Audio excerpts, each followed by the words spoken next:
Thank you. Well, you just told my story, so I'm done. So, thank you very much.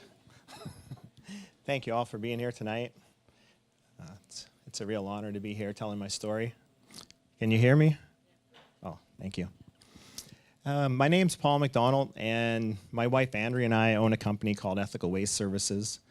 And the amazing thing about our company is we created it as a social enterprise model where we donate half our profits to a youth outreach program. It gives me such an amazing feeling when I do this. It's like incredible. But my whole life I didn't always feel that way.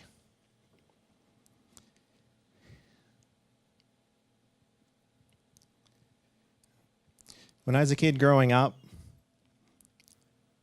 I never felt like I fit in. I had no self-confidence. I didn't feel like I belonged. I felt like nobody cared about me. I didn't feel loved.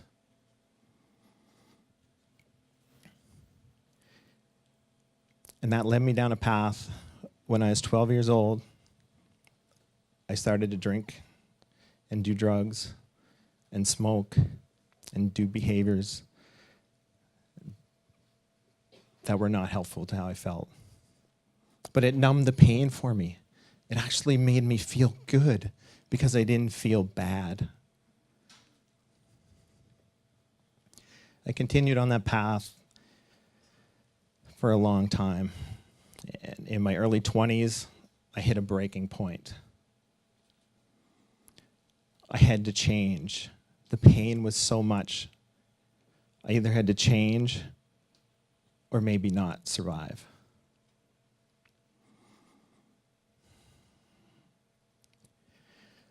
So amazingly enough, I had the courage to change, and a man named Tony Robbins, if you've heard of him, I found him on an infomercial one night while I was hammered.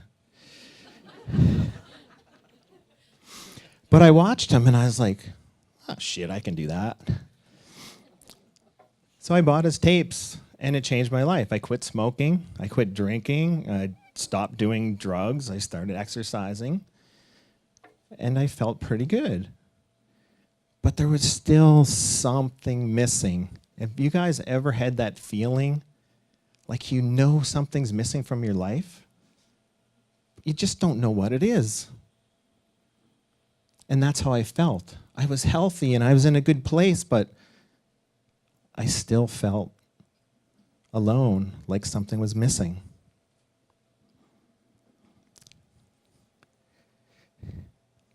And then a miracle happened. My daughter Nadine was born, and she's in the audience tonight. Yeah. So I have a confession to make before I tell you this story. I never really liked kids. I know. It's like, this guy helps kids. He has kids. Why doesn't he like kids? Well, I didn't like them because, really, they're snotty-nosed, little germ-filled things that kick your airplane seat when you're flying. They run around at the restaurant. They don't let me eat. It's like, God, it's so annoying. But that all changed that day. Yeah. My wife had to have a C-section. So apparently, because I'm the dad, I have to take care of the baby. So I take the little baby, and I'm holding her like this. Like, oh my God, what am I going to do with her? Like, my worst nightmare, what if she cries? What if I drop her? What if she doesn't love me?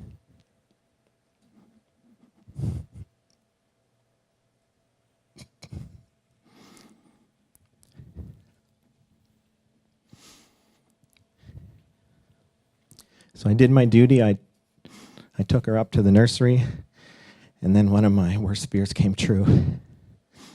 Don't worry, I didn't drop her. But she began to cry. And I took her and I sat down in a rocking chair, and I can remember this like it was just like a few minutes ago. And I held her right on my heart. And she fell asleep. And at that moment, I fell in love for the first time in my life. And I knew what my purpose in life was. My purpose in life was to help youth and to make a difference in the world. And I was so inspired.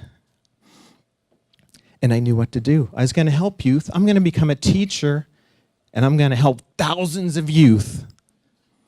Thousands, millions maybe. I don't know. It's like I can see so many youth that I help.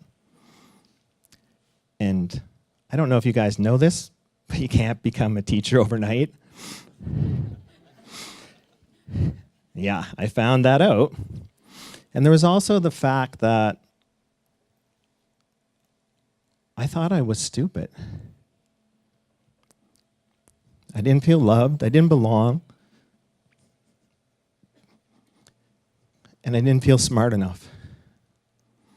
I can remember this one horrific moment in grade 8 math, Mrs. Fung.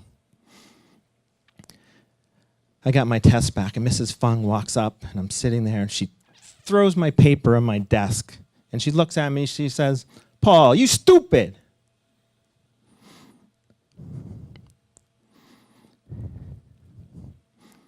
She must be right. She's a teacher. She can see through me. She knows how I feel about myself.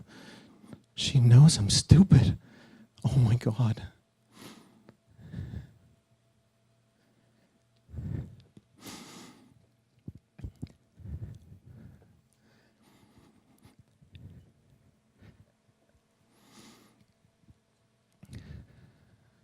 I wore that mask for decades, not feeling worthy, not being smart enough, not being good enough. But not this time. This time I had a purpose. I was here to make a difference in the world, and I did it. I enrolled in Douglas College. I went to SFU, got a science degree. I became a teacher. And my vision was coming true. And the craziest thing of all, I became a math teacher. Okay. There you go. So I have one thing to say to Mrs. Fung. Fuck you, Mrs. Fung. Fuck you. Yeah. So, and as life has it, nothing's easy, right? The universe throws crap at you everywhere you go. So 11 years it took me. Not that I'm bragging. But 11 years. And when I graduated, remember 5 years ago, that huge teacher strike? Yeah, that's when I graduated. Oh, man. I looked up to the universe and I was like, why? Why couldn't you tell me like 5 years in? Like, I don't know what to do now. So I kept driving around, doing what I did in my business, my little business, picking up drywall, and I'm like, no problem. I got enough purpose here. I can make it through. I'll just keep doing my business until I get a job. And then one day, I just had this epiphany, like this thing that came from the universe, like a intuition, and I followed it, and it said, Paul, take your business, grow it, donate half your profits, work with youth one-on-one, make a difference. And I got so excited. I was just like, oh my God, now I know why I'm here. And I ran home. I was so excited, and I walk in the door, and you know how you get when you're excited, but you know your wife, like, she worked all day and she's like with the kids. So I was like, oh my God, I got this amazing idea. This is gonna be so great. We're gonna change the world. We're gonna donate all our money. It's gonna be so fucking amazing. And she looked at me, and she looked deep into my eyes, and she said, that's the stupidest thing I ever heard in my life. And I was like, yes. I don't understand it. But I know that I was put here on this earth to do this. And I guarantee you, it will make our lives amazing. We will double our income this year. I had no idea how we're going to do it. I just knew it was going to happen. I knew it. I looked right in her eyes and I said, it will happen. And she looked at me and said, I believe in you. Let's do it. So we started on this journey. Now all we had to do was find a charity where we could donate half our profits to. So we went on a search to find a charity. And the problem was, I called and I left emails. No one believed me. Nobody believed me. They were like, why would you do that? I'm like, well, I really want to help you have this vision. They're like, what do you want from me? I'm like, I just want to give you some money. And they literally, nobody would give me an opportunity to help them. And I thought, is the world that, skeptical? And my wife was looking in the local paper, and she found this place called Access Youth Outreach. And it was a local charity that helped youth. And they have a bus program where they go out in the community. And I was like, that's it. That's the one. So I called up the executive director, and I met with him, and he said, you know what? He says, I got nothing to lose. I was like, okay. So he said, come out on the bus and see if you like it. And I went out on the bus that night, and I fell in love because I met youth on the street. They had the same problems and issues I did when I was a youth. I related to them. I felt their pain. I knew what they needed. I can help them. I was pushed this way my whole life to help, and now I'm in my element, making a difference, helping youth.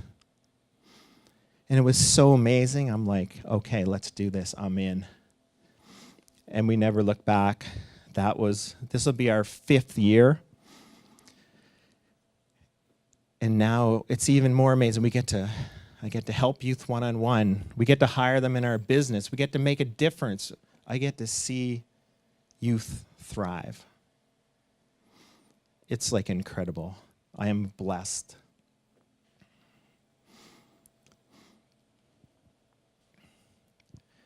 So I ask you all, what do you think the world would be like if everyone cared about everyone else? What do you think? What do you think if we teach our children to care for other people, to really care? What would the world be like?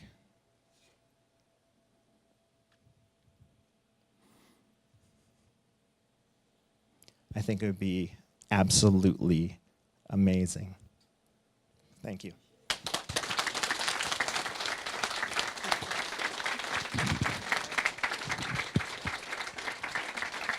Thank you.